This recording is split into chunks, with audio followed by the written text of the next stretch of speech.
Selamat pagi pada para peserta webinar pagi ini, para dokter senior, teman sejawat sekalian.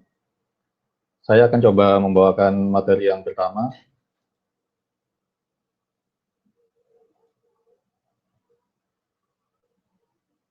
Mohon maaf, bisa terdengar?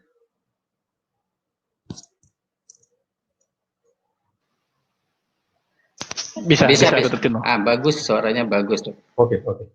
Ya, jadi materi yang akan saya sampaikan mengenai manajemen stroke akut, spesifik tentang trombolisis intravena. Jadi tidak masuk dulu ke intervensi, tapi ini banyak berhubungan juga dengan fase stroke hiperakut. Ya. Sebagai pendahuluan, jadi kita tahu stroke ini merupakan penyebab pertama kecacatan pada orang dewasa, dan di Indonesia juga masih merupakan penyakit peringkat pertama penyebab kematian. Dan yang perlu ditekankan adalah bahwa stroke ini bisa diobati. Namun memang kendalanya adalah pengobatan yang efektif pada stroke masih terhambat dengan keterbatasan waktu. Jadi therapeutic window-nya masih relatif sempit atau singkat. Jadi di mana-mana kita selalu mengkampanyekan stroke awareness pada masyarakat awam. Tujuannya agar masyarakat awam juga bisa mendeteksi apabila menghadapi suatu gejala dari stroke. Ya. Dan kampanye ini juga menekankan untuk supaya masyarakat awam ketika menghadapi kasus stroke bisa secepat mungkin membawa pasien yang bersangkutan berobat ke rumah sakit, dan dalam hal ini ke rumah sakit yang stroke center atau memiliki fasilitas untuk terapi stroke fase hiperakut. Ya, jadi kita tahu ada dua jenis stroke, yaitu perdarahan dan sumbaran, dan yang paling banyak proporsinya adalah memang yang sumbatan atau stroke iskemik, baik itu akibat emboli atau akibat trombosis. Ya. Proses trombosis sendiri, ini kita lihat dari bagian ini bahwa plak aterosklerosis itu pada pasien-pasien yang memiliki faktor risiko vaskular sudah terbentuk sejak usia dekade ketiga, jadi usia 20-an.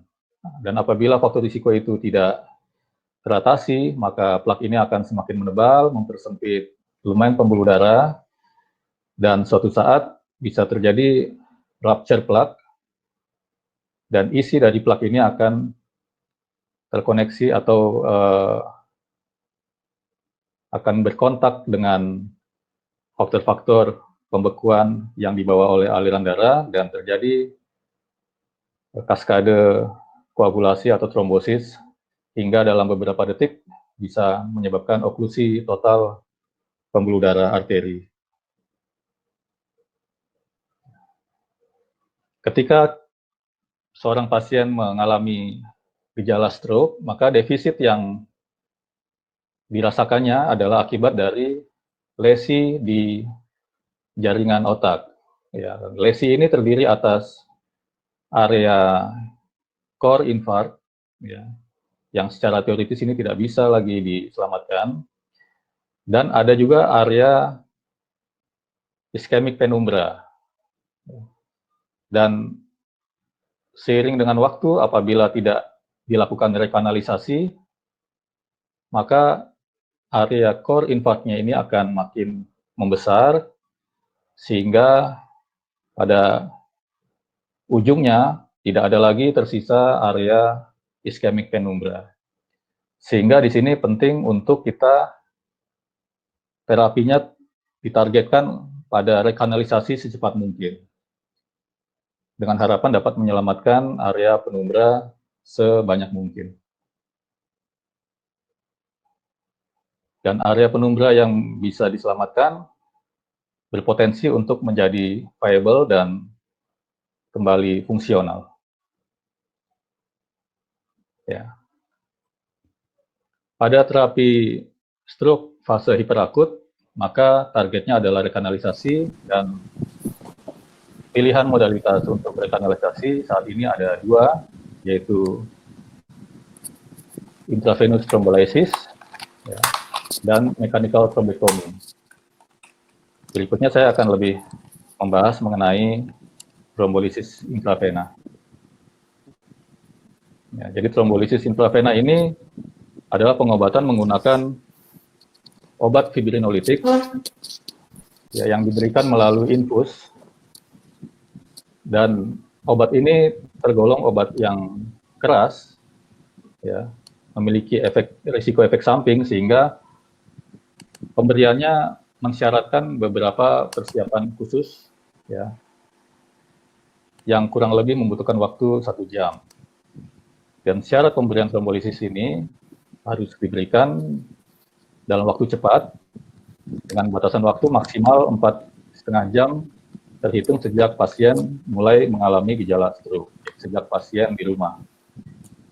Sehingga apabila kita hitung ada persiapan dulu sebelum pemberian obat selama kurang lebih 1 jam, maka diharapkan pasien sudah bisa tiba di rumah sakit dalam waktu onset 3 jam sejak dia merasakan ada gejala stroke. Ini beberapa jurnal mengenai trombolisis intravena. Jadi tahun 95 ini ada studi dari NINDS ya, mengenai efektivitas tissue plasminogen activator atau alteplase pada stroke iskemik akut. Dan ini dikatakan efektif hingga maksimal onset 3 jam. Kemudian tahun 2008 ada test study yang membuktikan bahwa pemberiannya bisa diperpanjang hingga maksimal 4,5 jam.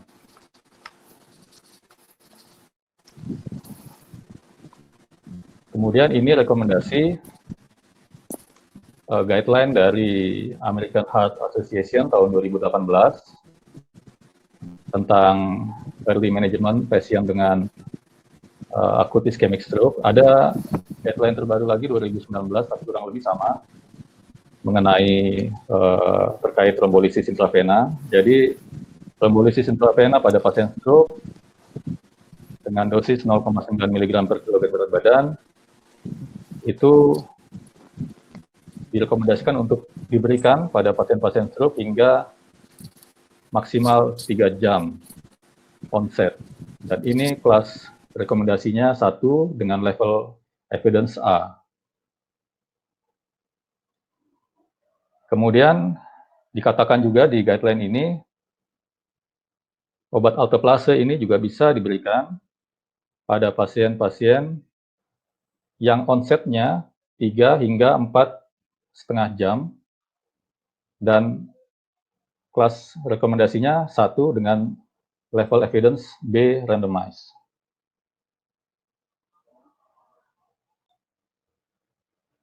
Ya.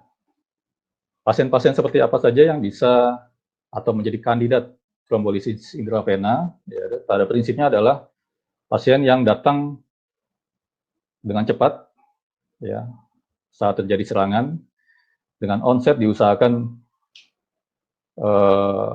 pemberiannya bisa diberikan dalam 3 jam, maksimal bisa sampai 4,5 jam, dan defisit keparahan defisit neurologisnya itu NIHSS skor 4-25. Jadi NIHSS ini adalah scoring yang menilai derajat keparahan defisit neurologis pasien, di mana skor yang tinggi menandakan defisitnya makin berat, sedangkan skor yang rendah menandakan defisitnya ringan. Jadi kita bisa lihat NISS yang menjadi kandidat pasien trombolisis adalah yang di atas 4 ke atas, jadi tidak boleh terlalu ringan juga, karena kalau terlalu ringan, maka dipertimbangkan bahwa efek samping obatnya melebihi manfaat yang bisa didapat. Dan juga dikatakan skornya tidak boleh lebih dari 25. Jadi defisit neurologisnya pun tidak boleh terlalu berat, karena apabila defisitnya berat, artinya struknya itu luas, dan pada pemberian trombolisis intravena maka berisiko tinggi terjadinya transformasi hemoragik.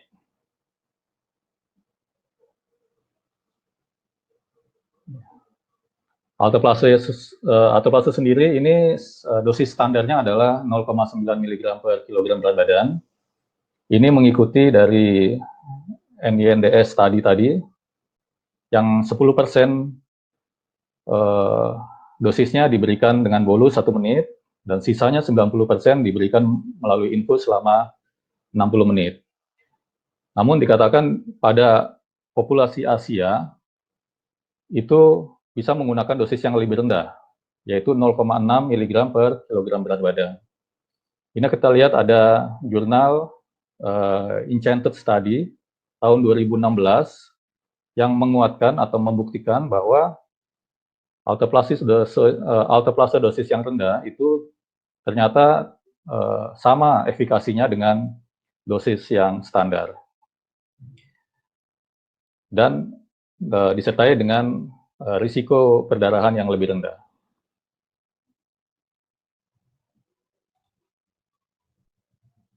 Lalu bagaimana dengan kontraindikasi?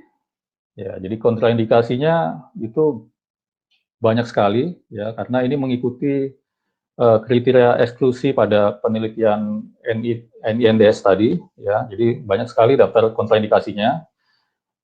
Beberapa yang mungkin saya sebutkan, apabila onsetnya ini lebih dari 4,5 jam, maka tidak boleh diberikan. Apabila defisit atau struknya itu berat, ya, itu juga tidak boleh diberikan, yaitu dengan skor NISS lebih dari 25, atau pada CT scan sudah terlihat adanya area iskemik yang luas. Kemudian pasien-pasien yang mengkonsumsi obat antikoagulan juga tidak bisa diberikan, kecuali apabila hasil labornya menunjukkan INR di bawah 1,4. Ya, jadi kalau INR-nya dalam rentang terapi, maka dia tidak bisa diberikan trombolisis. Kemudian ada lagi mengenai bahwa kalau pasien dalam 3 bulan terakhir ini pernah atau ada menjalani operasi pembedahan mayor, maka pasien ini juga tidak bisa diberikan trombolisis. Pasien-pasien yang dalam 3 bulan terakhir juga pernah mengalami stroke, iskemik, tidak bisa juga diberikan. Dan pasien-pasien yang sepanjang hidupnya mempunyai riwayat perdarahan intrakranial, baik itu stroke, hemoragik, atau cedera kepala berat, maka ini juga menjadi eksklusi dan tidak bisa diberikan trombolisis.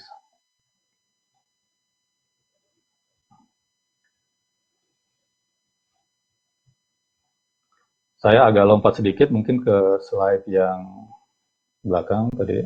Ya, ini jadi alteplase ini di mana dia bekerja. Jadi kita lihat dari bagian ini ini bagian kaskade koagulasi. Jadi ada jalur intrinsik dengan jalur ekstrinsik yang akan bersatu menjadi jalur common pathway mengaktifkan faktor 10. Dan berikutnya beruntun hingga akhirnya terbentuk di bawah ini ada fibrin clot. Ya, fibrin clot ini hanya bisa dilarutkan atau dipecahkan oleh plasmin. Plasmin ini terbentuk secara alami ada tisu plasminogen activator. Jadi alteplase ini adalah molekul yang menyerupai tisu plasminogen activator alami, meningkatkan jumlah plasmin sehingga dapat memecah fibrin clot. Kita kembali ke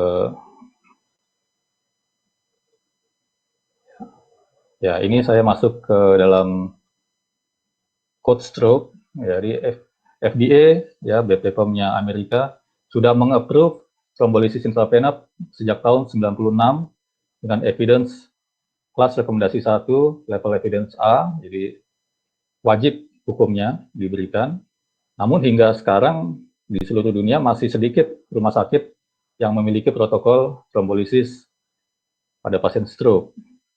Dan pada rumah sakit yang memiliki protokol trombolisis ternyata masih banyak juga yang belum konsisten mengerjakan trombolisis ini, sehingga sejumlah pasien yang sebetulnya eligible untuk dilakukan trombolisis masih lolos dan tidak dilakukan. Di sini pentingnya trombolisis untuk dapat berjalan, maka perlu dibentuk suatu stroke unit di satu rumah sakit atau minimal ada stroke corner. Ya. Fasilitas yang ada di stroke unit itu kurang lebih sama dengan fasilitas di intermediate care atau high care unit. Jadi tidak perlu sampai level ICU, ya. Hanya bedanya pada SDM. Jadi dokter yang berdinas di dokter jaga yang di stroke unit dan perawat yang di stroke unit itu sudah dilatih untuk dapat menata laksana pasien-pasien stroke fase hiperakut dan bisa juga melakukan trombolisis intravena, kemudian juga dapat memonitor pasca pemberian trombolisis 24 jam pasca pemberian, apa saja yang harus diperhatikan, apa saja risiko komplikasi.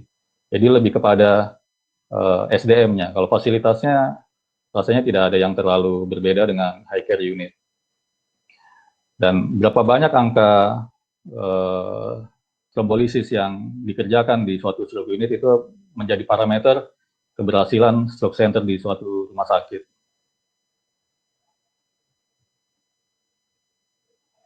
Jadi kenapa trombolisis ini terkesan seperti sulit dikerjakan, jadi masih banyak rumah sakit yang belum memiliki protokol ini, atau kalaupun sudah punya protokol tapi masih tidak konsisten. Jadi mungkin beberapa faktornya adalah therapeutic window-nya yang masih sangat singkat, ya tahun 96 itu maksimal 3 jam, 2009 itu diperpanjang 4,5 jam maksimal, tapi itu pun masih tetap sangat singkat bagi pasien, ya.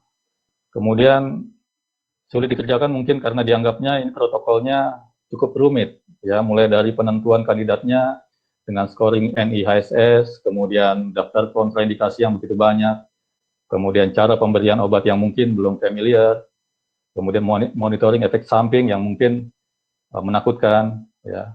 Lalu faktor yang menyebabkan sulit dikerjakan juga adalah kekhawatiran dari risiko komplikasi, ya terutama ini bagi DPJP, dokter neurologinya mungkin ya masih ragu karena banyak yang memilih mungkin dengan pola lama gitu ya, lebih nyaman gitu. Atau mungkin harganya juga masih cukup mahal, ya. Lalu mungkin kapasitas ICU terbatas, jadi ada beberapa rumah sakit yang protokolnya itu mewajibkan pemberian trombolisis di ICU, padahal ICU tidak selalu ada.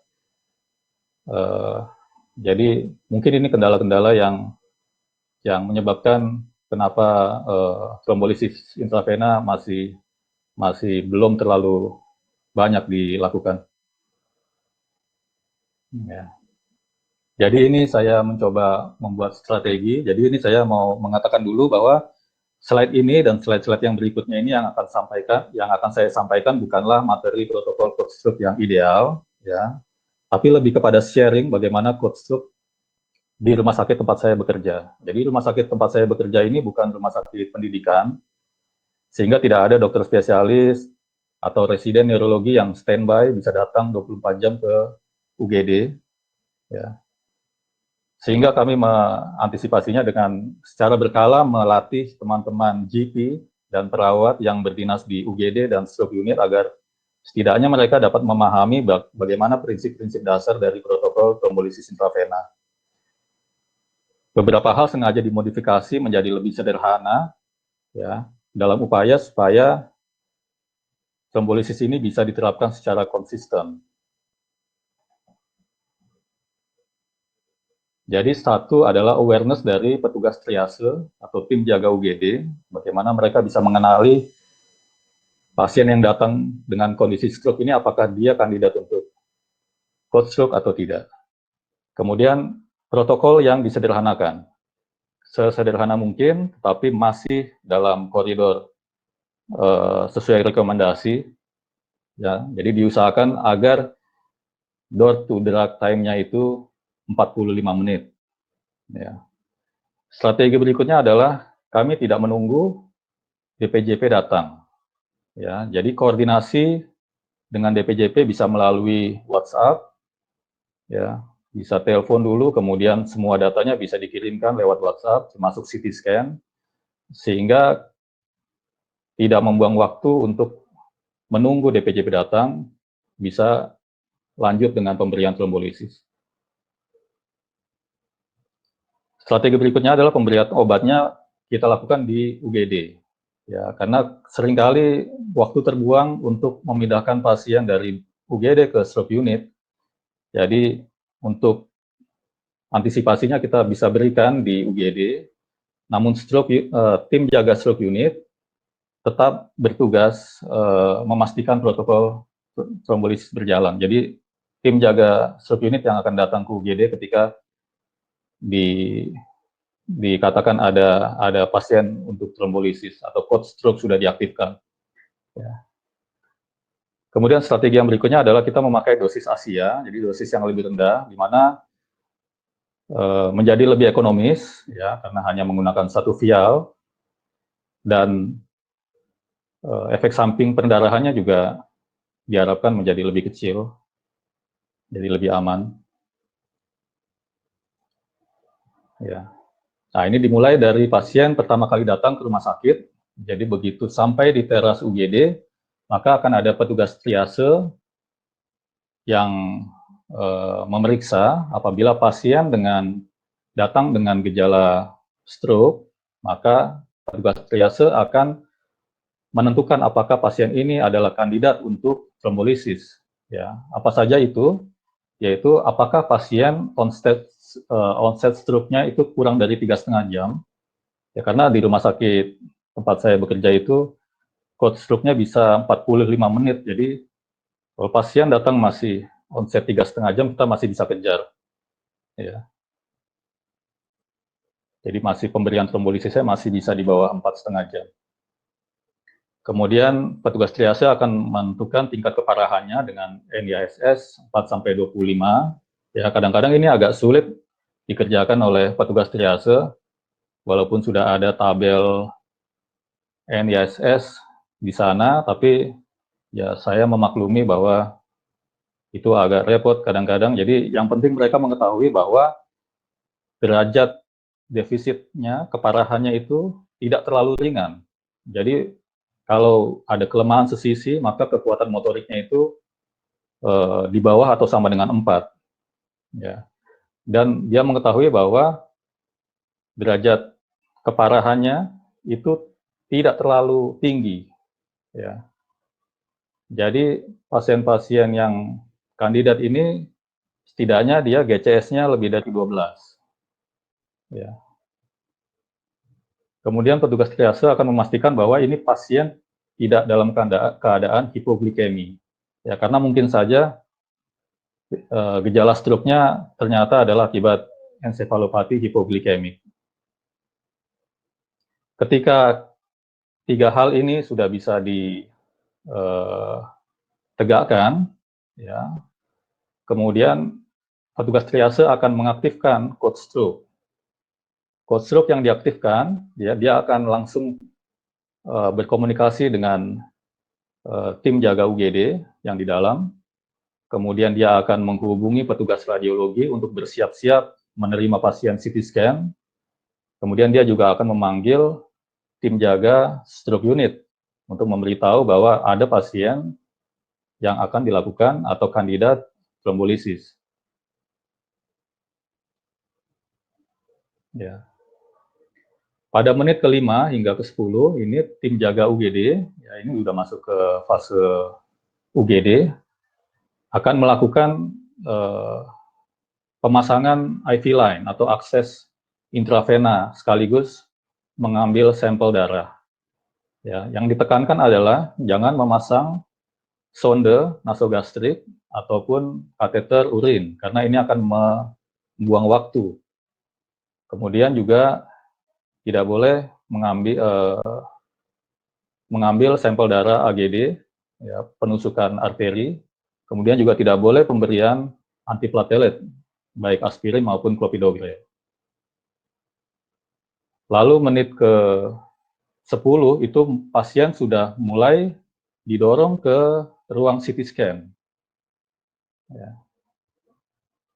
Jadi sambil berjalan ini tahap menit ke-5 sampai ke-10 itu sambil anamnesis singkat, sambil pemeriksaan fisik singkat, ya, didorong ke ruang CT scan dan diharapkan menit ke-30 sudah diperoleh gambar hasil CT scan kepala pasien.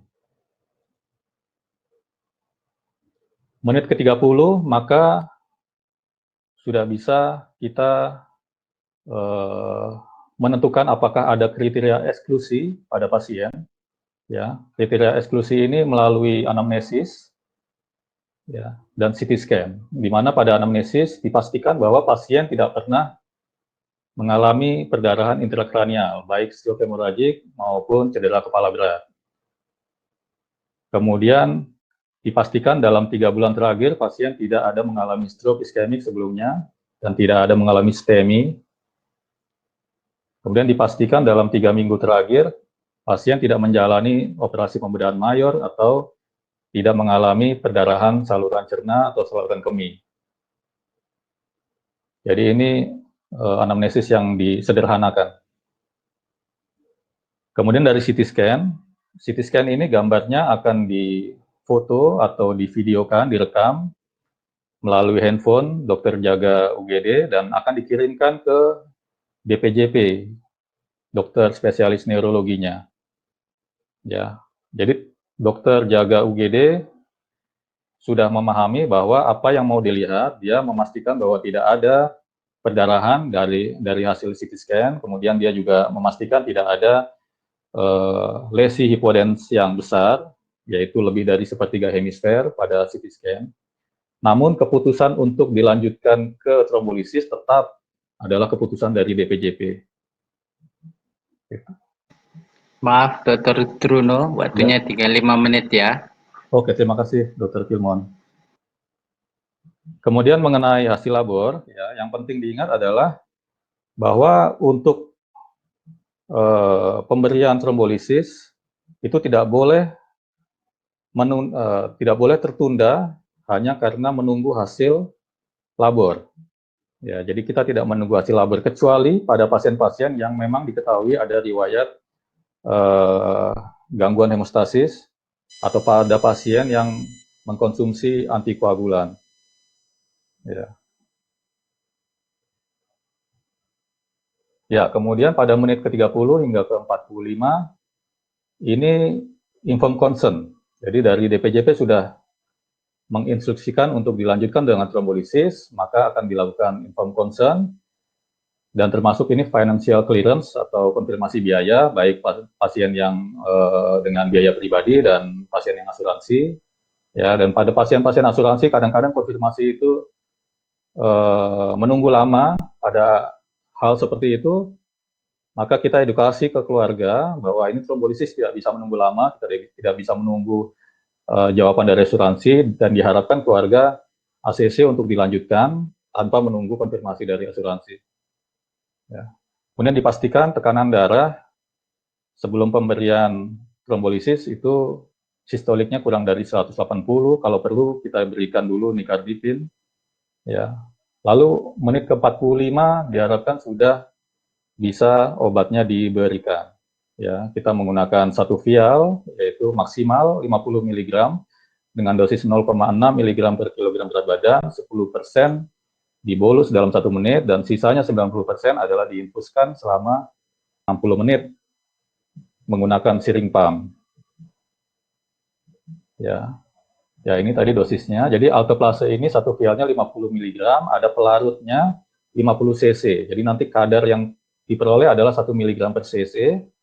Ini dosis Asia tadi, dan ini pembulatan. Ya, pada pasien-pasien yang badannya kecil, kurang dari 40 kg, kita berikan dosis total 25 mg, yaitu bolus 2,5 mg dalam 1 menit, lalu dilanjutkan dengan infus 22,5 mg dalam waktu 60 menit. Dan berat badan yang berikutnya sekian, dan seterusnya, hingga maksimal pada berat badan di atas 80 kg, kita berikan dosis penuh 1 vial, 50 mg. Jadi 5 mg di bolus 1 menit, dan sisanya 45 mg dengan syringe pump diinfuskan selama 60 menit. Jadi kita lihat di sini maksimal kita hanya pakai 1 vial. Ya.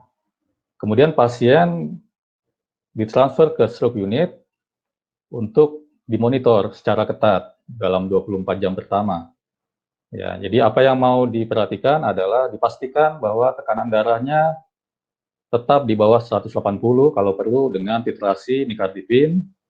Kemudian dipantau apabila ada terjadi gejala peningkatan tekanan intrakranial, dan apabila diperlukan maka bisa dilakukan CT scan ulang untuk mendeteksi apakah terjadi perdarahan intrakranial. Ya, ini sebagai penutup. Jadi untuk terapi manajemen stroke fase hiperakut yang menjadi semboyan adalah time is brain dan time lost is brain loss. Jadi setiap menit tertundanya trombolisis, maka semakin banyak jumlah neuron yang akan rusak secara permanen.